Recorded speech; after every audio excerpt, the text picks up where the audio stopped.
Ladies and gentlemen, welcome to the Horror Mine, where we talk about mysteries, thrillers, and horror movies.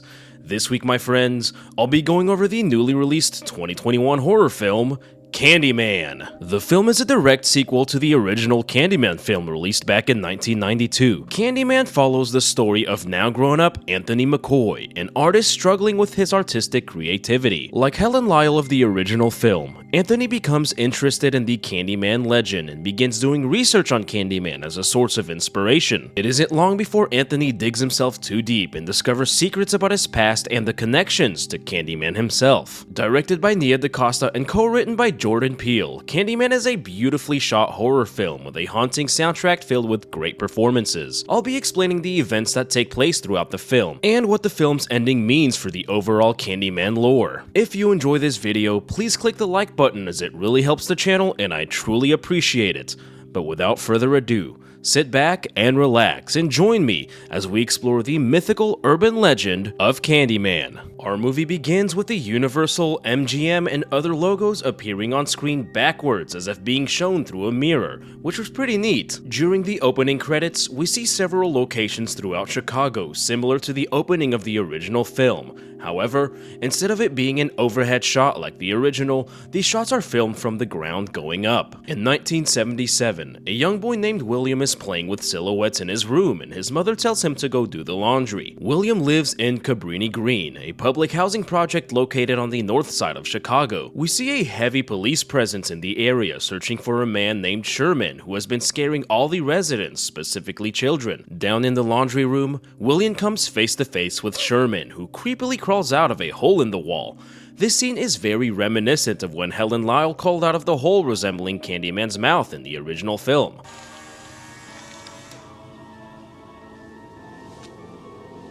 Sherman has a hook for a right hand and offers William some candy. This scares the hell out of William, who begins to scream, which alerts the police. During the title sequence, we are introduced to this movie's amazingly haunting soundtrack composed by Robert A. Lowe.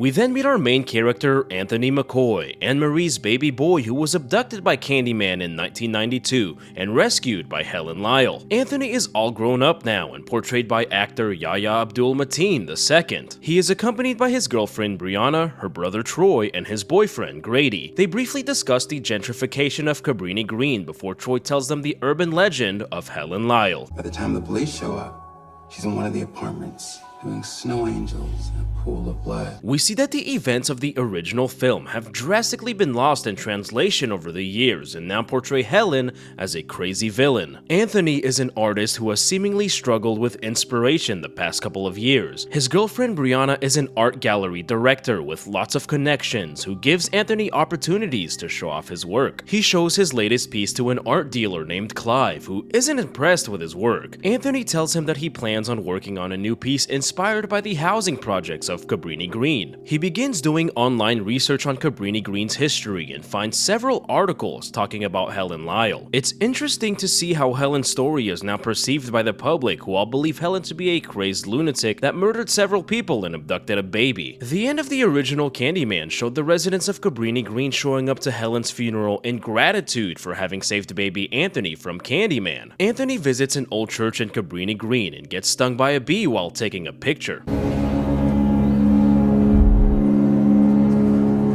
He enters a nearly abandoned part of Cabrini Green and meets a man named William Burke, portrayed by Coleman Domingo, who has got to have one of the coolest names I've ever heard. William is revealed to be the kid from the beginning of the film who went from doing laundry to owning his very own laundromat. His mother would be so proud. He tells Tony that Helen Lyle was researching the legend of Candyman. Helen Lyle was out here looking for Candyman. You ask me, I say she found him. William tells him the story of Sherman Fields, a local man with a hook for a hand who used to hand out candy to all the neighborhood kids. One October, a razor blade shows up in a little white girl's Halloween candy. The police believed Sherman was responsible and were searching for him. As depicted in the film's first scene, Sherman came out of the walls and offered young William some candy. This caused William to scream, which alerted the police of Sherman's location. A large group of police officers brutally beat Sherman to death, who was later found to be innocent. That's when we knew Sherman had been innocent. harmless. Sherman's story is possibly linked to the razor-filled candies Helen Lyle found while investigating Candyman's lair. The original Candyman took place in 1992, while Sherman's death occurred in 1977. The film never truly confirms who was responsible for putting the razors in the candy. It's possible that Candyman himself was responsible for this as a sort of way to instill fear in the residents of Cabrini Green to keep his name alive. Anthony becomes inspired by Sherman's story and paints a depiction of his death. He shows his paintings to Brianna and tells her about the legend of Candyman. Anthony then playfully says Candyman 5 times while looking into his reflection in the window. Unbeknownst to him, he has actually summoned the Sherman Fields Candyman, who can be seen in the window. Anthony's project is displayed during an art show at Clive's gallery. His paintings are displayed behind a vanity mirror meant to bring awareness to the Candyman urban legend and its connection to the racial injustice suffered by the black community. He attempts to explain his work to an art critic named Finley, who doesn't seem impressed and pretty rudely shuts him down. A drunk Anthony and Clive trade insults at each other, which embarrasses and angers Brianna. After the art show, Clive and his girlfriend Jerica are cleaning up a ton of leftover beer bottles. Damn, I didn't know you could get so lit at an art show. While getting a little raunchy with each other, Jerica decides to chant Candyman 5 times in the mirror. Why do people insist on playing Candyman instead of simply having sex like normal horny people? A flying bee lands on the mirror in front of them, which is the exact same bee Anthony sees while looking in the mirror at the exact same time. If we take a close look, we can see that the bee Anthony is seeing is actually inside of the mirror, as if he were looking through a two-way. Candyman suddenly appears and brutally murders Clive and Jerica in a really cool scene. Instead of simply appearing like the original Candyman, Sherman's version can only be seen through a mirror and is invisible to the naked eye, which is a really nice and clever touch. The next day, the couple's dead bodies are discovered by Brianna right in front of Anthony's art piece. Clive's stomach has been sliced open and filled with bees hovering over his dead body. Anthony's reaction to the news shocks both Brianna and Troy, as he only mentions the fact that his name was mentioned on the news. I mean, obviously it's awful. That night, Brianna is haunted by a nightmare of her father's suicide. We see a young Brianna approaching her father, sitting at the edge of a window. Her father was a painter who, by the look of his studio, seemingly went insane. Bet you didn't know your daddy could fly, did you?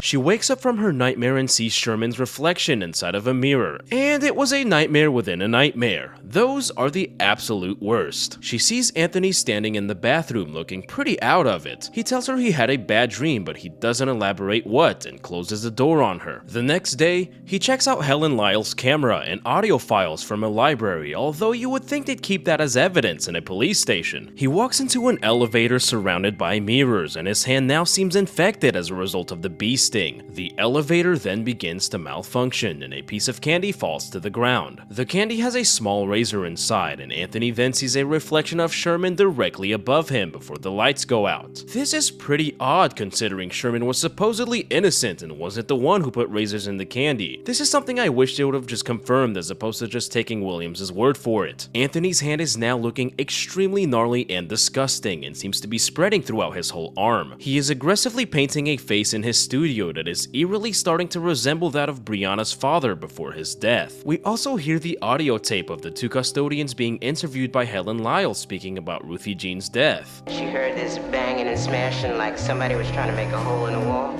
Anthony meets with the art critic Finley, who has now taken interest in his work because of the attention it's gotten after the murders. He calls her out on her fakeness and dares her to summon Candyman in the bathroom. I think I need to use the bathroom. Oh, this is as good a time as any. I dare you. He goes to look for Finley and sees his reflection in the mirror to be that of Sherman's Candyman. Completely shocked by what he's seeing, he is brought back to reality by Finley and runs out of her apartment. We then get what is in my opinion the coolest kill in the film. As the camera slowly pans away from her apartment, Finley is murdered by Candyman and her face is dragged all along her window.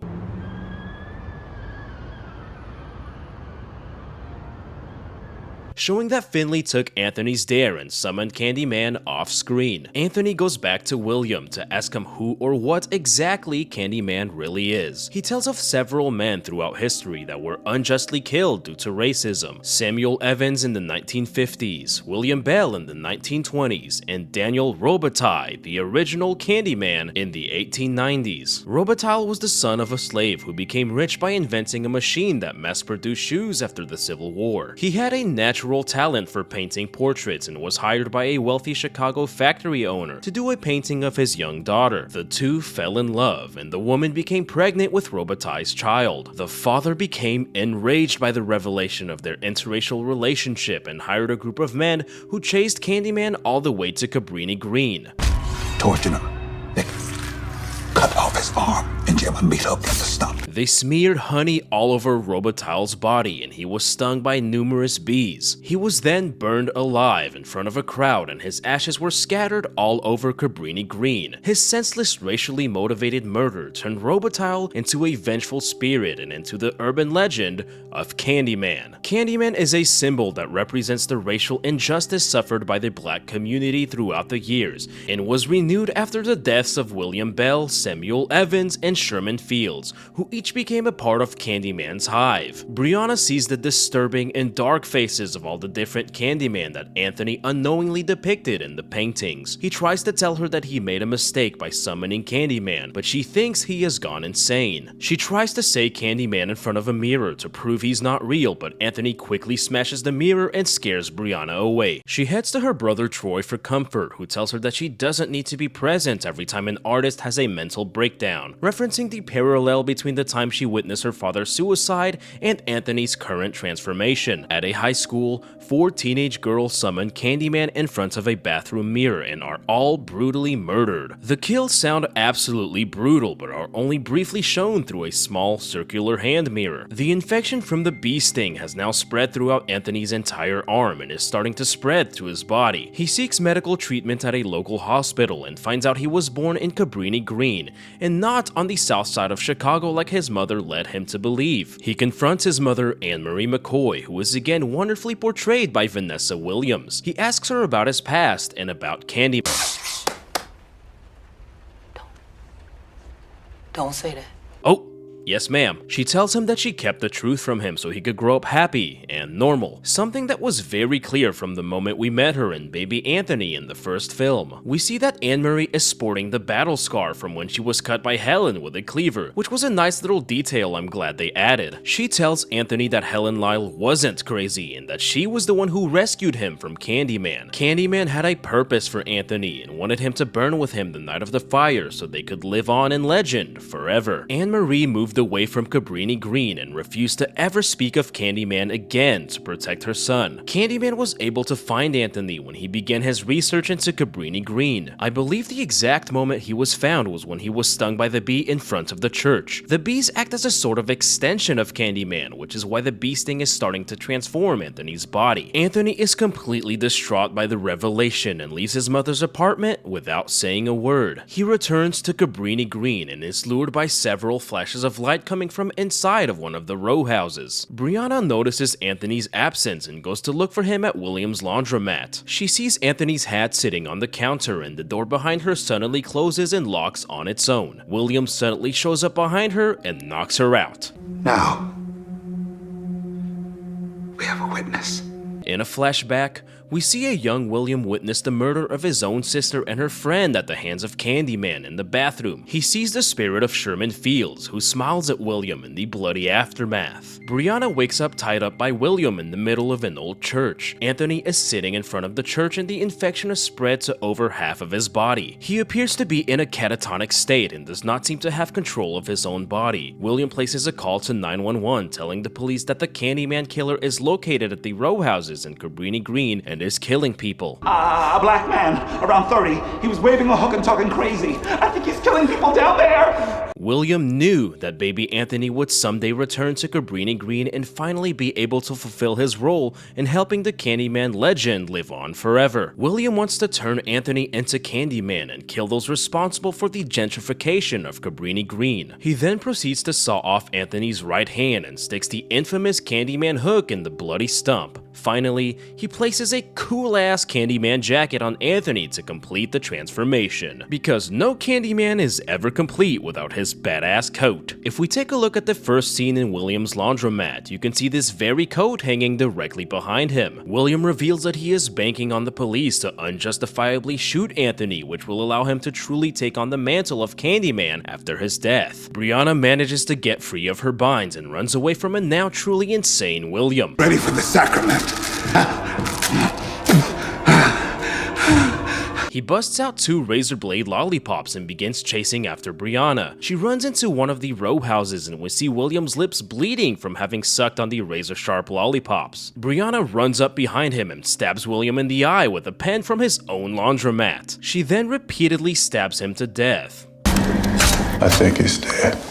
I think so too. A severely weakened Anthony falls to the ground and into Brianna's arms. Loud sirens fill the room as the police arrive and Brianna screams out for help. As soon as the first officer enters the house, he yells for Anthony to put his hands up and immediately and unjustifiably shoots him to death. This is the exact moment in time that Anthony was drawn to earlier that evening. Brianna is then put in handcuffs and placed into the back of a police car. A corrupt detective enters the driver's seat of the vehicle and attempts to intimidate Brianna into lying about the events that led to Anthony's death. Brianna tells him that she will say whatever they want, only if he allows her to look at herself in the rearview mirror. She then says Candyman 5 times while looking in the mirror, which summons Anthony McCoy's Candyman. He then proceeds to murder the police officers responsible for killing him and trying to cover it up. Anthony then slowly walks around the car and every incarnation of Candyman can be seen in the car's windows as he circles around the vehicle. In the film's final scene, Candyman kills the detective and reveals his true form of Daniel Robitaille, portrayed by none other than Tony Todd himself. Tell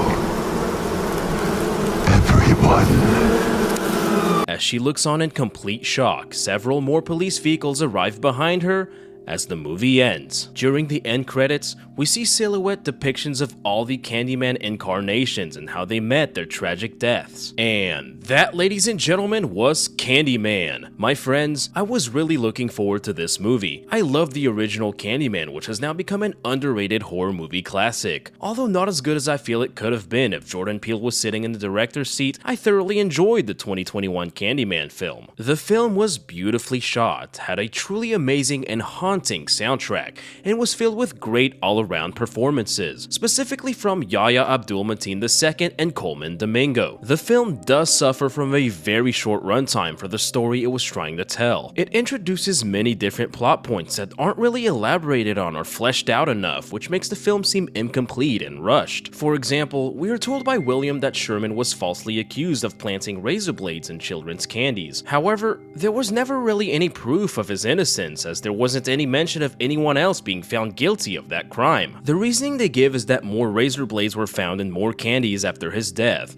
but it could have been Sherman's spirit, as that's exactly what he gives to Anthony in the elevator scene. Since they didn't really properly explore Sherman's story, I feel the narrative would have been more solid if Daniel Robitaille's Candyman was the focus instead. Sherman Fields could have been referenced like the others, and it would have made more sense for Anthony's arc. The film attempts to expand on the Candyman mythos and turns Candyman into a vigilante symbol of the consequences of racial injustices suffered by the community. Several men are said to have taken the mantle of Candyman after Daniel Robitaille, but which Candyman shows up when the name is said 5 times in the mirror? Sherman Fields was killed in 1977, but Daniel Robitaille is the one terrorizing Cabrini Green in 1992. So why is Sherman again the Candyman that kills people in 2019? This is something that could have been further explored and would have benefited from a longer runtime. I also wish that the horror elements were more present and prevalent than they were. There were several hints of horror brilliance showcased throughout. However, the horror and mythical urban legend elements that made the first movie so special were ultimately overshadowed by the film's heavy themes and social commentary. I definitely recommend Candyman to fans of the original, and I definitely think casual horror fans will enjoy this modern take on a classic horror film. But ladies and gentlemen, as always, I hope you enjoyed the video. Thank you all for tuning in, and I cannot wait to see y'all right back here in the horror mine. Y'all stick around.